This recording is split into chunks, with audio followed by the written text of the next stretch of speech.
What's the first question? Well, thank you. Thank you for your time. I appreciate it. Appreciate you. Met you when you were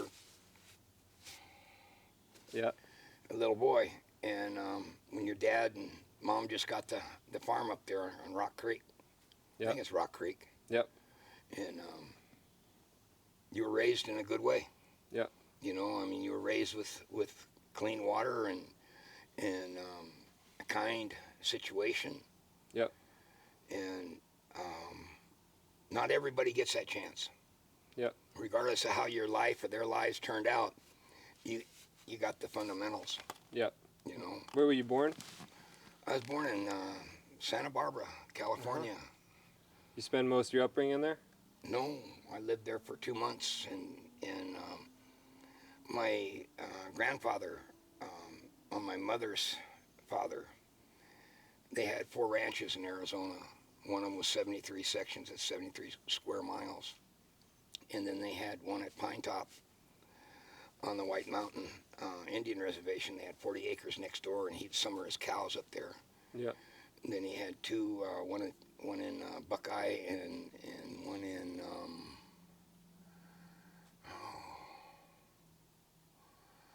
I'm old, I forget. Yeah. You did pretty good. You got most of them. Just made it. In the Hassayampa, where the 300-acre cotton. Uh-huh. Down in the valley where the cows were. Uh-huh. And the Pine Top was the Pine Top, and the 73 sections was the Santa Maria. 50 miles from town, and then 50 miles of dirt road. And nothing back there, just red rock country, and I don't think in that many square miles he could only run 100 cows. But he was a tax master. And so we lived there, and he had 3 daughters. And so my mom married a farmer. Yep. And so he became a rancher. And yep. So we lived there until, of course, father-in-law and son-in-law got into it, and then we left. Yep. But so real close with your mother, you would say? Well, no, I'm not real close with my mother. My dad passed when he was 58 years old, and my mom passed when she was 62. Wow. And I'm 78. Wow. And that blows my mind, And my dad, old school, he couldn't take a hug. He'd push you away, and men shake. And he couldn't say I love you. And he couldn't say he was sorry. And he couldn't say he was wrong. And everything that he did was stoic and hard. And he didn't come to my graduation. And I graduated by myself and moved out, and I saw him 2 times after that before he died, and we fought both times. I was finally standing up to him, where when I used to stand up to him, I'd get knocked down. Yep. And I give a lot of credit to my mother and her husband, my stepfather, Dwight Bulkley, for the way I am today. Could you name a few of the things that you feel like she touched you and placed into you as a young man? Well, I lived in Santa Cruz, and I was a surfer, and I surfed for the Greek. And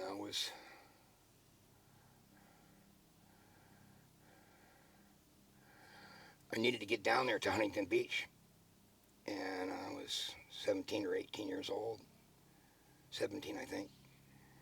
And all my buddies, we belonged to Pleasure Point Surfing Association. We started it, and I had no money, and I had to get down there, so I stole all their surfboards and sold them and went down there and paid for my trip. And when I was down there, my stepfather told me he didn't like me, that I was a thief and a liar and a bad person. The only reason he tolerated me was because I was my mother's son. And then he told me my birthday's tomorrow, says, I want you home for dinner. So I came home for dinner, and there was big watermelon sitting out on the table with diced fruit and a picture of Jesus and candles and incense and the Helia Jackson playing on the record player, 33 and a third, for recorders and stuff.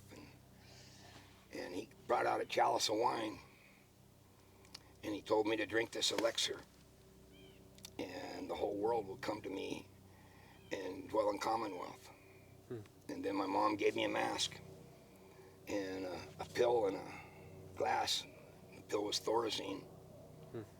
And I didn't know what was going on. She says, lay down, take a nap. And they played this music.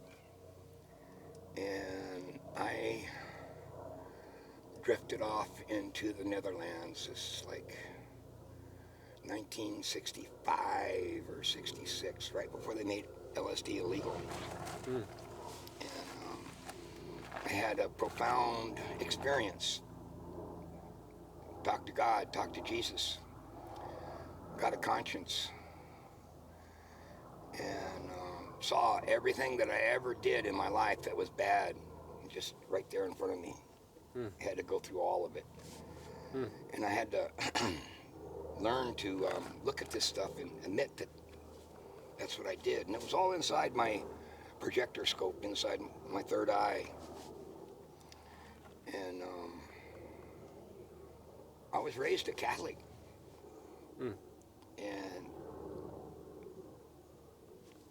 that's a strange religion, in my opinion. It's good for other people, but they're real restrictive.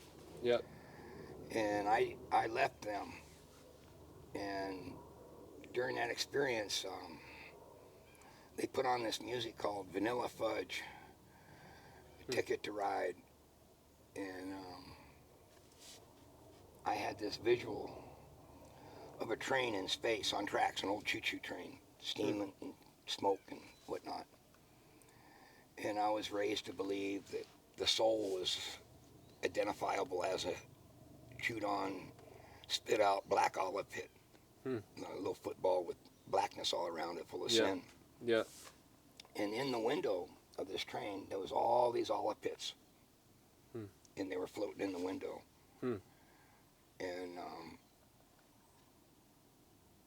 this olive pit came up without saying anything and communicated to me that it was my turn. I had to follow him. And he took me in between cars, and I looked down, and I saw the train sitting on space, tracks and all, and it was just in standstill mode.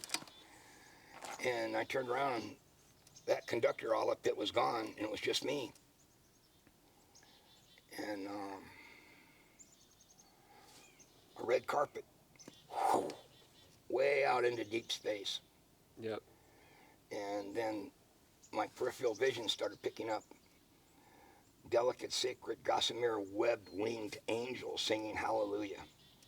And my olive pit without legs or eyes to see with was enjoying all this, and I was floating out into space with all these angels singing, and I'm going, wow, this is pretty cool.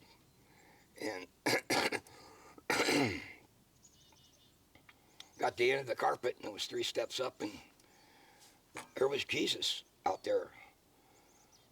But he was at least the full length of carpet, beyond the carpet. Yep. And he called me by my name, Andy, and he said, come unto me. And I said, yeah, right. If I step off of this carpet, I didn't realize I didn't have any feet to step with. Yeah. And if I step off this carpet, I'm going to fall. Yep. And he put his hand on his heart, and I could see tears. And he disappeared. And the angels went, and the carpet went, and I started falling. And I fell, and oh my God, I was going through I'm going to die. I'm going to splatter on the ground, whatever, fear, emotions. Yeah. And I woke up in the living room and pulled that day mask off. And I was being eaten by ultra large, 3 segmented red army ants all over the ceiling, all over the fruit, all over me, and all over my parents and in the room. And I was experiencing the wrathful deities because I had the opportunity to dive, Yep. and I chose not to. Yep. You know, I had a big ego, and that was my first ego death opportunity. Mm. And I refused it. I didn't know what was going on. And I ran out of the house. And I went down to Thalia Street and sat down amongst the rocks and threw a rock and hit another rock. And all of a sudden I was surrounded by all these butterflies or moths, all white, kind of like those angels. Yep. And I grabbed one, and it turned out to be a wad of paper. And it had one of my misdeeds on it. Mm. And so I had to look at it and go, oh, yeah, I remember that. I stole $20 out of my dad's wallet. I got caught for that. Son of a gun. Put it down. And I had to go through all of that. Mm. And I was terrorized. I was getting a conscience where I didn't have one before. And I was supposed to surf the next day. And so I went to the shop. And the Greek looked at me, and I had dishpan eyes. I was all, way out there. Yeah. And he goes, "What happened to you?" And I says, "Oh, my dad gave me some stuff called LSD." He says, "You're not surfing." and I went, "What?" And I mean, I went through some changes to get good, and I went through some changes to steal those boards from my buddies, and going through changes, getting a conscience, and I felt like I could just surf circles around a bunch of people. And he wouldn't let me surf. And so I was so disappointed that I went and stole 10 surfboards from the beach, from the contest, and put them in my car and drove back to Santa Cruz without saying goodbye to my parents or anything like that. And I didn't want a conscience, but I knew that I was going to get my ass kicked when I got home from my buddies. And they were all in the backyard when I pulled up, and they're ready to kick my ass. And I said, "These are better boards. I had to do what I had to do, and I brought you better boards." Yeah. So they calmed down, and I told them I took LSD, and they wanted to know what it was like and what about it. And I said, "I ain't ever taking that shit again. Yeah. I got a conscience, and I don't want a conscience. I can't be hitting cars anymore. I can't be lying to you. I can't be taking advantage of people. I can't be conning anybody. I got to get a job." And so I started repairing surfboards and whatnot. And then Baron Spafford took me to Big Sur River mouth, just the two of us. Huh. And he put Osley White Lightning in a jug of orange juice. And we drank it, and he didn't tell me. He dosed me. And I surfed like I'd never surfed before in my life. I was so one with the mother that the wind was coming down the river and blowing the hole open to where it was just rubies, diamonds, pearls, just unreal. This before leash. And I'm back in the green room, and he's paddling up over with his niece. He said, "How do you like that acid?" And my whole world came apart. And I lost my board and had to swim in the shore. And I laid there all day at Big Sur River mouth and experienced the most divine blessing, or one of the most divine blessings, because I've had many. Yeah. But it changed my whole reality, and I said, "I like this."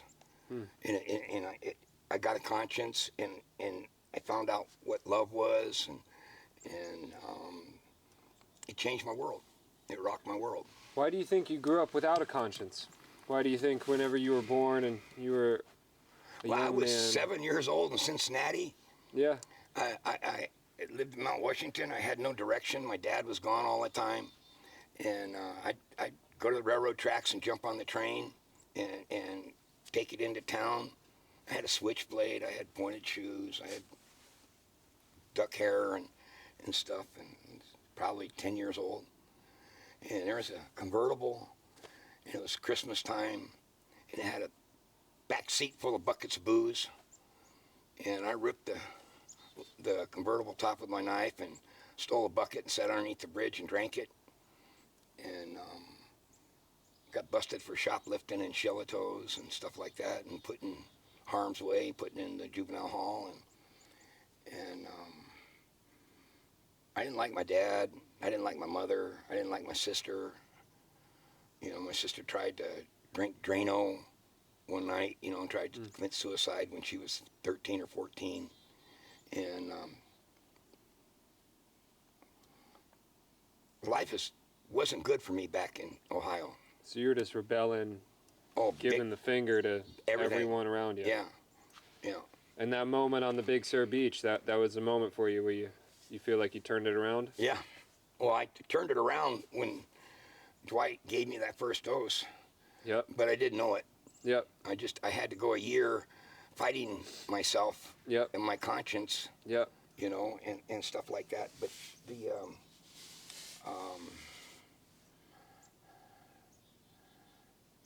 my release at the time, my go-to was surfing. Yep. And I was a good surfer.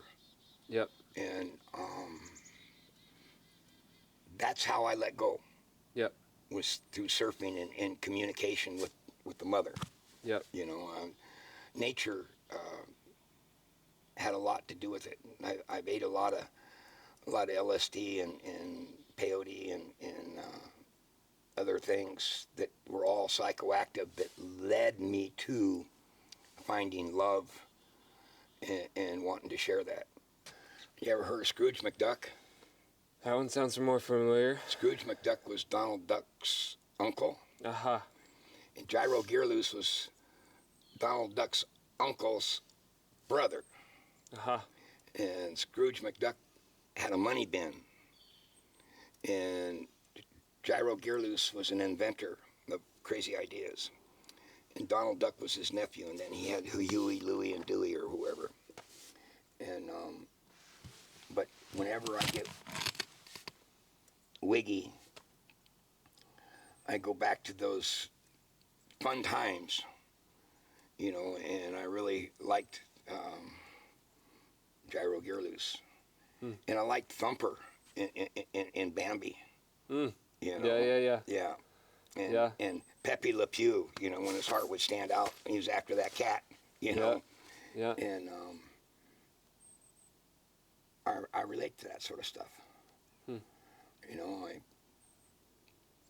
love hummingbirds and eagles and otters. They mate for life, you know, and why do you think there's such a I mean, I know you're not in the young crowd so much, I would assume. That's an assumption, but I think that's probably accurate. But I sit up with a lot of young people. Yep. Why do you think that people aren't looking to get married at a young age and settle down and have kids so much nowadays? Conditioning. By whom? By the world at large. I mean, having children, having an offspring, creating a life is pretty unexplainable. Some people do it well, some people don't do it well at all. Some people don't know how to deal. Other people learn how to deal. But with society today, back in the day, my dad could work, even though we lived in a car, but he could support. And today, it takes two in a household just to be able to make the payment on the house. And then you got a side hustle. Yep. And you're always side hustling. And so when you have kids, you have that side hustle of responsibility. And regardless of who you are, you're going to get stressed out and messed up. And I used to, when I was an angry young man, kick the dog. You know, for no apparent reason. You know, I'm just mad, and he was around, and he'd always forgive me, and we got along. And I think there's a lot of domestic abuse, and I'm really happy that women are standing up and participating, and but I think conditioning over worldwide conditioning with money, with food, with responsibility. There's just not enough time to do it right, you know. Yeah. And so I think a lot of people are possibly foregoing that responsibility so they can follow their craft, follow their endeavor, you know, get ahead. Like I've got 4 kids. My son's 54. He's got 2 kids. Mm. My daughter's 50. She's got 2 kids. My other daughter's 35. She's got 2 kids. Then I got another daughter that's a twin, has no kids, never been married. Hmm. She's going to be going to Antarctica as a marine biologist, resident marine biologist on a National Geographic Explorer, a ship full of scientists in February, 4th trip. Yep. And she's been around the world. She's walked across Borneo. She's walked across,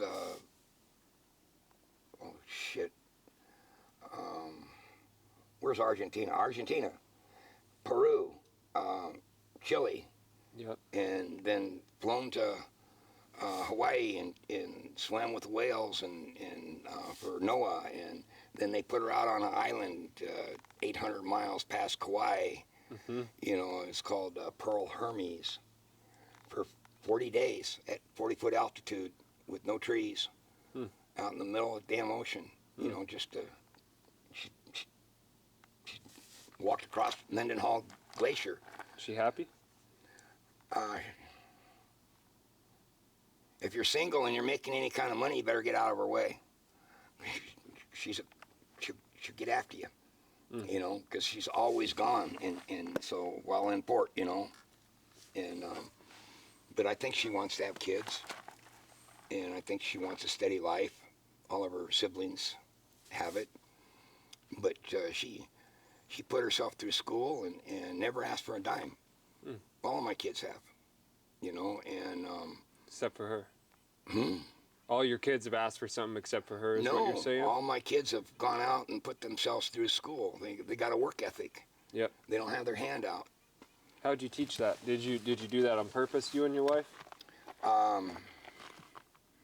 Everybody that I know besides me, and I'm sure there's somebody else out there besides me, helped their kids get a car when they were in high school. Yep. And I told my kids, that's your first adult purchase. You want a car? Get a job. And I want to see a year's worth of insurance up front. If I buy you a car, you're going to wreck it in 60 days, and I'm going to be out the money. If you buy a car, you're going to wreck it in 60 days, and you're going to be out the money and learned a valuable lesson. And I farmed here on this property for years, garlic, and I grew 5 acres of garlic, and I had contacts with Rayleighs and all over, and I helped start the Garlic Growers Association. And I made those kids work, and I didn't pay them by the hour. I paid them a percentage. So they had to harvest the garlic in the spring, had to dig it up, hang it, they had to clean it, they had to box it, weigh it, we had to sell it, we had to crack it, put more in year after year. And I would take each one of the kids, I'd take 3,600, 3,800 pounds of garlic through the Northern California growers check and through, you know, you got any produce? Nah, you know. And I was delivering into the co-ops, and then finally down in Fort Bragg, I was at the Fort Bragg store, and that guy, I think it was Rayleigh's, and he asked me if I could get a load to Rayleigh's in Sacramento. And so my little truck with 3,600 pounds of garlic on it drove down there with those semi-trucks. And they liked my garlic. I was selling to Christopher Farms also. They were from Gilroy, were buying my garlic. And they told me that I could deliver in Wairika. And then they disperse. And I think 12 years, 10, 12 years I grew garlic. And then my kids grew up and had other endeavors. And my wife didn't want any strangers here, and it was hard work. and I couldn't do it by myself, so I quit doing it. Mm. And I went to work as a produce manager at not Safeway, Albertsons. Mm. And so instead of being an outlaw, I was a regular guy paying taxes, you know, Yep. raising the family, you know, and my wife taught school and during the day, and I cut vegetables during the night and was a closing night checker, and so we had 8 years of, she worked days and I worked nights. We were passing each other. Wow. Yeah, I mean, that's not good. Yeah. That's not good. You need to be there as a team. Where'd you meet your wife? And when did you meet your wife? I was an outlaw in 1967, 68, 68. I met her, and she was working at Mystic Arts World. Mm. And I walked in, I was probably loaded from being at the beach surfing, and I walked in and I looked at her and my jaw dropped, and I asked her to marry me. Right there. Right there on the spot. I didn't know her, I didn't know her name, nothing. What about her? What about her more than her beauty? Like, what was the feeling you got being in that lady's presence?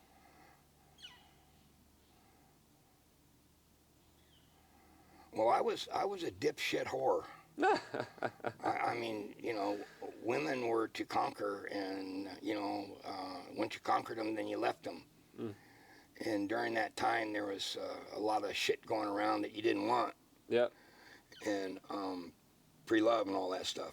Yep. And so I went up into the mountains for a year, celibate. Mm. Took a lot of acid and prayed around a lot, and found self-realization fellowship in Paramahansa Yogananda and started meditating, and then I decided it was time to go down to town. Mm. And so I left the mountains and I walked into town, and she was the first person I saw. Wow. And it just came out. And I think we got married a year later. Hmm. Peyote meeting, a house meeting. How did she respond when you asked her to marry her? Get the fuck out of here, you're crazy. You know, leave me alone. And you came back? I stalked her. Uh-huh. I mean, I was wearing paisley bell bottoms and had a little Buddha in a bag and had my ching, and hair was long, and I was looking behind bushes at her, you know. And every once in a while I'd sneak up behind her and rub her shoulders, and I just pestered the shit out of her, you know. And finally she relented and let me in. And oh wow, and there was some fireworks there. Mm. And we delivered all of our kids. Just you two? Yeah. Huh. Yeah, and well, the twins, I delivered them, but we had a helicopter standing by, and that was going to cost me $10,000. And the birthing room at Mount Ashland was $8,000, and the doctor standing by. So I opted to, and there was 80% chance of mishap delivering twins. So I opted to go to the hospital, and I'm glad I did. Sadie came out good. Maggie, she came out and put her arms out like that, and an hour and 45 minutes later, she still wasn't born. We had the C-section. Candy, I almost going to lose both of them.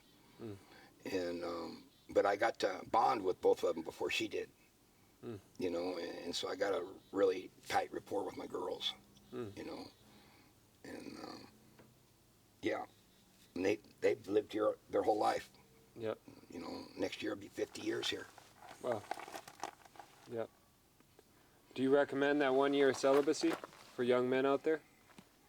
Or do you think that was a specific to your case?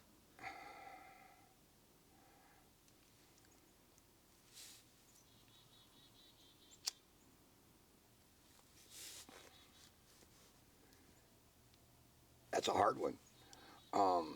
To each individual. Yep. You know, you can be chasing women all you want and not being satisfied and just chasing them to be satisfied in the moment. Oh yeah. And so you don't give them any reflective something that they can attach to. And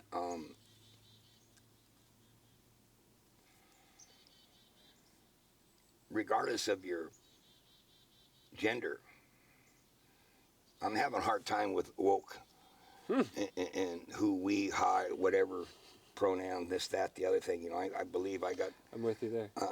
I'm built a man and they're built a woman, and you know, who am I to tell God how to procreate or make, you know, and so I'm prejudiced that way, and I've had a hard time with the lesbian world, the gay world, the freak world, the lack of caring, and I see a lot of negativity out there.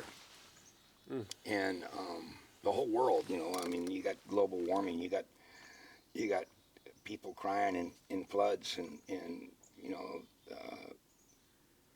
possible nuclear war, and I don't know that anybody besides myself, I'm sure there are, see this, but there's a dust of energy in the atmosphere. It's negative, and we can't see it. It's like wavelengths. It's like radio wavelengths. It's there. Yep. And everybody's agitated, you know. And you've got Kamala Harris who's trying to be smiling. You got, but you don't know what her agenda is, you know. And you got Trump. We do know what his agenda is, and it's scary. Yep. And there's a lot of confusion out there, and I think it's in the air. And I think that people need to sit down and rub their heart and find themselves and make their own individual opinion and be true to themselves. And so to say openly everybody should be celibate for a year, not necessarily so. But I would have continued doing what I was doing if I hadn't gone up there and got well.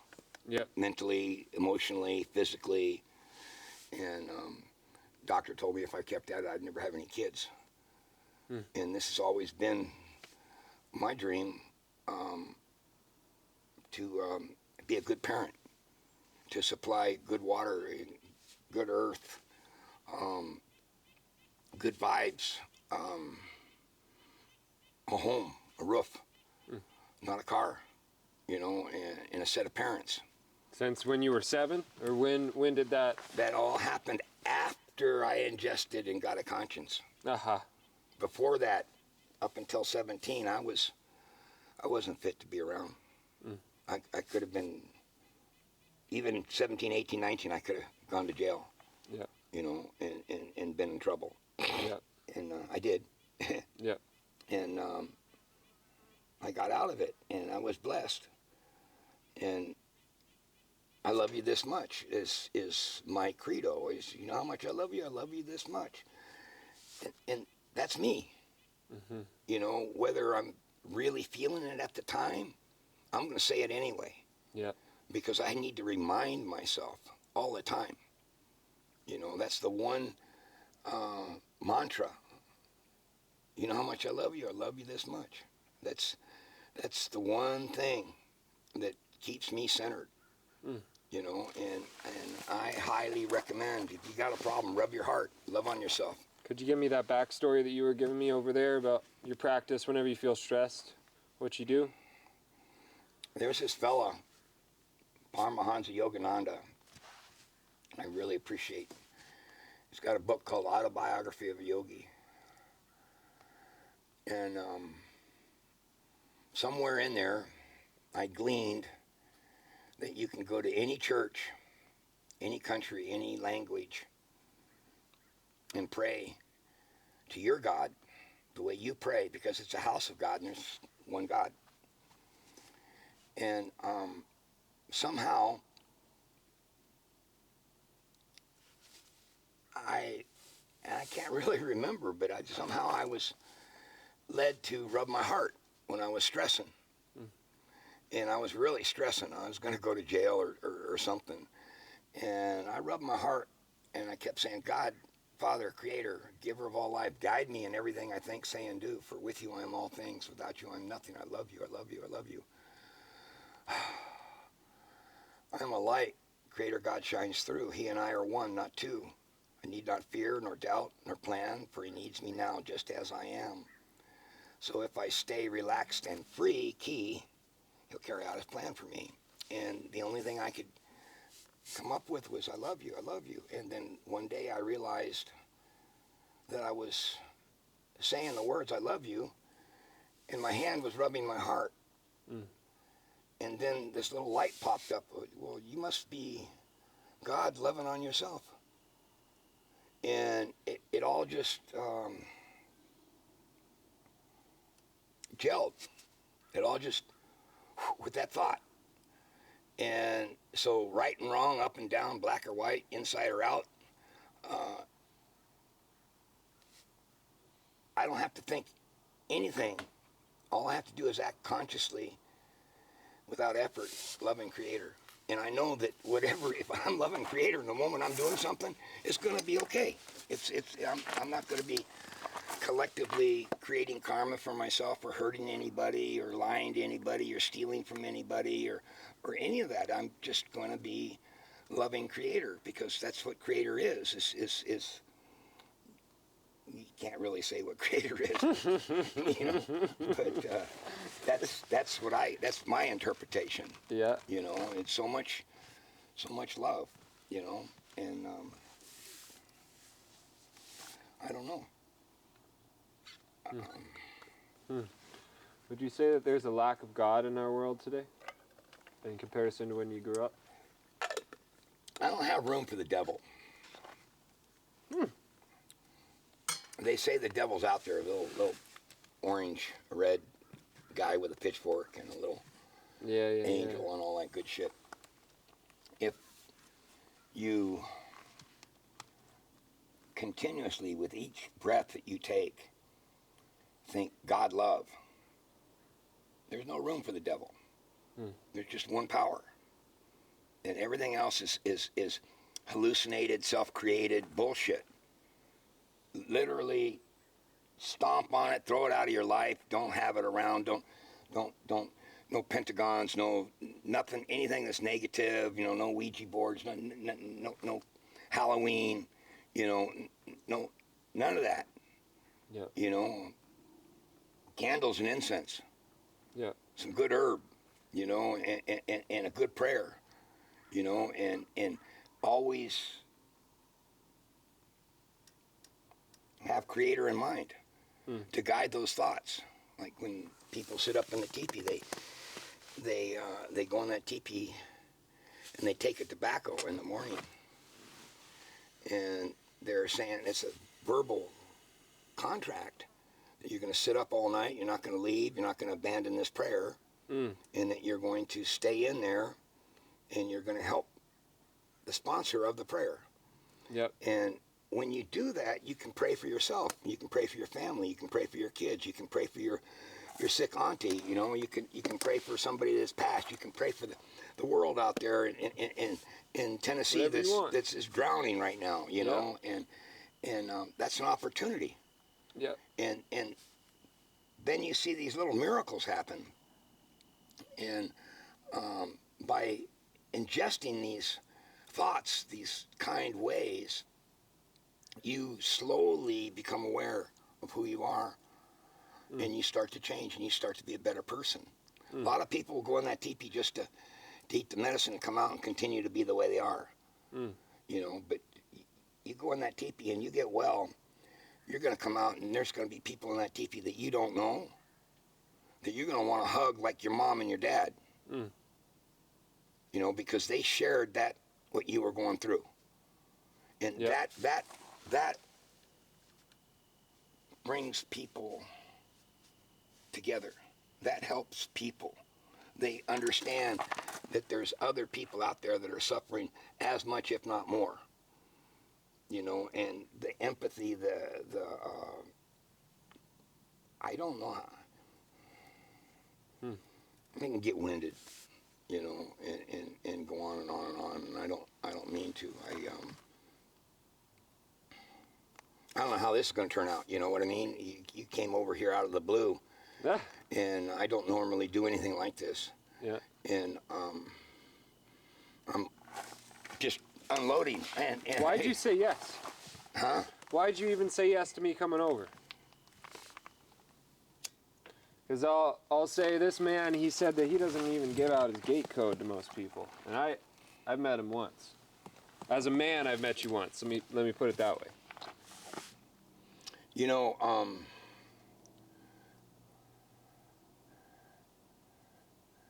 when you act consciously, Yep. without effort, Yep. you're not predisposed, you're not thinking. Yep. I have ended up with a lot of God winks in my life. And they still blow my mind. They still drop my jaw. And I was telling you about that golden eagle landed that tree and talked to me when I was sitting right there. Yeah. And for no good reason, he just flew over here and landed in a tree and flapped his wings, man, and talked to me. And the only thing I could come up with, that's a God wink. Yeah. And that's a blessing. That's an affirmation. That's a pat on the back that I'm in the right frame of mind.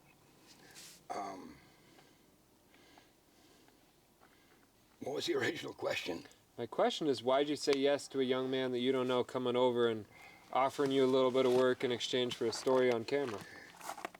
Well, that work is good. You know, and not that you did that much, but the fact that you offered, and my age and my conditioning and the way I am and I'm old and slow, and I went, wow, free labor. And all I got to do is tell a story, and I tell stories, you know, and but more than that, it was poking a heart.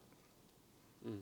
I didn't know what you were about, but I knew who you were, and I knew how we met, and you were polite and you're courteous, and you called me, and you told me what you were about, and all that night, Creator sat on my head and said, why not? Mm.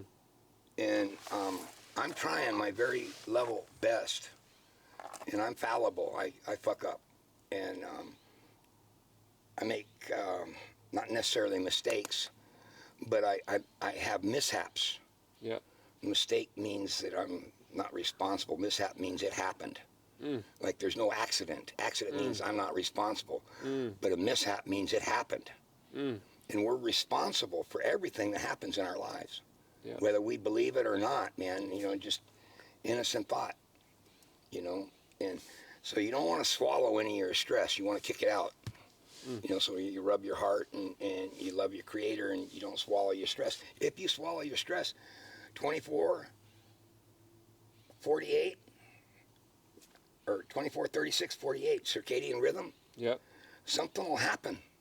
Mm. You know, like you'll coincide with somebody driving down the road, going out the driveway, and bang, he got a problem, you got a problem, and you got each other's attention. Yep. It's not an accident.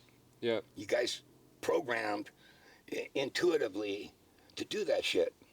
Yeah. You know, and it's like karma when you rob a bank and you shoot somebody inside and you run outside and somebody shoots you. You know, we do this to ourselves. And I've been trying to train myself to negate all those ulterior negatives, and I'm guilty. I have them. But as I have them, I recognize them and I unfold them and I look at them. I'm being taught a lesson, and I'm in school. Even though I'm an old guy, I'm still going to school. Yep. And I'm being schooled. That's what Ohana would always say, the teepee's the school you never graduate from. Yeah, and Yeah. Mohana's a good guy. And he's carried a lot of prayers for a lot of people. Yeah. But we need to learn to let go and to give credit where credit's due. And there's only one place where credit's due. Everything else is superfluous. Everything else is a possession.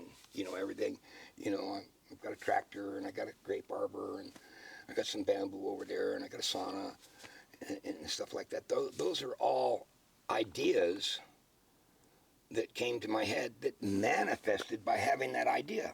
Yeah. If I didn't have that idea, they would not be there. You know, and if I didn't want to have clean water and a family, and you know, I'd be living in town. You know, but I'm here. I chose this life because I knew that somehow that I was going to be able to integrate my way of being into a hopefully peaceful reality, you know, and when I die, Yep. and that's going to happen. Yep. I've already gone through 6 lives. I'm working on my 7th one right now. and when I die, just say I got hit by a car and I'm laying out in the street and I'm dying. I don't want my last thoughts Yep. to be who I owe and who I hurt and you know, the dastardly things that when, you know, they say your life passes in front of you, it does. I want to be rubbing my heart, you know, and loving Creator, you know, and a smile on my face, you know, because I know I'm not gonna die. My physical body's gonna die, but my spirit is going to go into a holding pattern. And I'm a bodhisattva. And a bodhisattva vow is I will not get off this wheel of life until we all cross over together. And it's like, that's the rapture. You know, and I mean, that includes Charlie Manson and everybody else out there that is saying no. You know, and I got to keep coming back around. And you know how much I love you, I love this much, until we all. I mean, like that cop you were talking about, where he's shooting negativity at you, and you shoot back, "I love you." Here's this. You know, I here's this bet book. you dollars to donuts. That guy ate some acid later on. Maybe gave up his uniform. You know, and yeah, that's. I know a guy, Babcock and Purcell, and Purcell was a captain of the Laguna Beach police force, and he was after us. Oh, I mean, that guy was just a hound dog. And Babcock was his partner. And we dosed Babcock with some DMSO and a squirt gun and LSD in it. And within 2 years, that guy was living in a mountain putting up a teepee. Wow. He quit the force. Wow. You know, and Purcell continued to harass us. And then they made this movie, Orange Sunshine, and there's Purcell sitting at a table smiling, telling a story about how he chased the shit out of us and had a good time doing it, and we always got away, you know, and you ever get a chance to see that movie, Orange Sunshine? Will do. You know, it's and I've always been there for my kids, and damn, you know,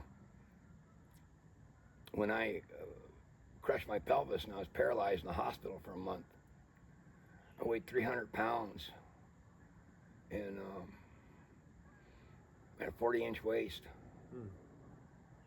And when I flipped my quad right there, it was full moon, April 5th. Phone was that far from my hand and I couldn't reach it. Quad was upside down. And I got a stick and I brought it over there and I touched the phone and it came on face page and it was my daughter in the San Juans. And it was visual. I mean, I didn't punch any buttons or nothing. I just flipped the phone over and there she was. And I don't know how that happened, a God wink. And she, what are you doing? I said, I'm laying in a puddle of water. It's snowing and sleeting and I'm paralyzed. And she goes, stay right there. Don't go anywhere. And she called Kai, my grandson. He came over. They called 911. Fire department came. The ambulance came. They took me into the hospital. They morphed me up and put me in a room. And while I'm in the room, the guy next door died. You know, and shit, I'm never getting out of here. And I was in a lot of pain. And next thing I knew, they were moving me into a private room. And they're all three of my daughters from Bend, from next door, from San Juan Islands were there. And they stayed for that whole month. You know, they took turns. Yep. And I mean, they bathed me, they wiped my ass, they laughed at my fatness and told jokes, and it was embarrassing. Yep. You know, but then I realized that shit, I delivered them and I wiped their butts. You know, and okay, you know, and it was very, very humbling. And they were there and they've been there, you know, and then they got me this wood splitter, and I'm always saying, "Yeah, boss," in the teepee, and it says "boss" on the side of the wood splitter. I mean, I don't know how that happens, you know, but you know, but another one of those little god winks, and I'm really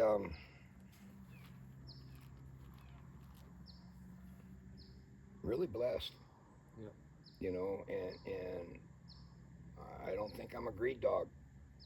Yep. But I can't get enough. And that's all I ask for is the blessings, because I know if you got the blessings, if you think it, it's going to manifest. Then you can bless other people. Yeah. You know, I mean, it's like if you have that power, and it's not necessarily power, ability, and you use it in a good way,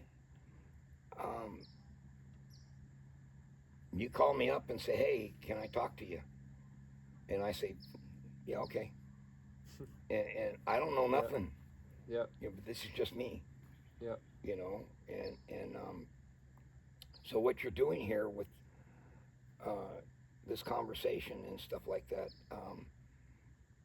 there might be something in there somewhere, I don't know, that somebody might glean some information from.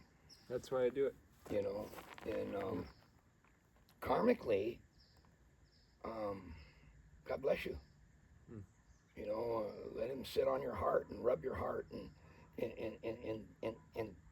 just everything that you do it as an act of loving kindness for Creator. You're a tool. You're a tool. He's going to pick you up and use you and put you on the shelf, but he's going to wipe you off with some oil, man, so you stay shiny, you don't rust up. Yeah. You know what I mean? Yeah. And when he needs you again, he's going to pick you up, and you're going to do it again, and he's going to put you back. He's always going to know where you are and how to use you and what you're capable of doing for him. Yeah. You know, him, her, whatever. You know, hopefully it's not wokey. You know? And, yeah.